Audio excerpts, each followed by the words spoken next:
সকাল 8:15 মানুষ কেউ অফিসে যাচ্ছিল, কেউ খেতে খামারে কাজ করতে যাচ্ছিল। লিটল বয় নামে একটা বোম মেরেছে তারা। আমি নিজে দেখে এসেছি জাপানের হিরোশিমাতে। এই বোমের আঘাতে, পারমাণবিক এই বোমার রেডিয়েশনে আঘাতে, বোম ব্লাস্ট হওয়ার পরে মুহূর্তের মধ্যে 1,40,000 নাই। একটা মানুষ পারেন এমন কিছু নাই, বিশ্বাস করতে হবে। মানুষ যা কল্পনা করতে পারে ওইটা মানুষ করে দেখাতে পারে।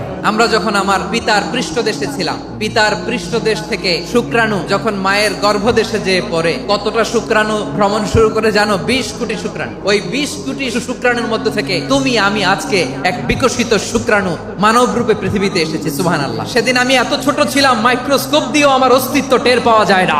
তারপরেও ওই প্রতিযোগিতায়, ওই কম্পিটিশনে যখন আমারে কেউ হারাতে পারে নাই, আল্লাহর জমিনেও আমারে কেউ হারাতে পারে না।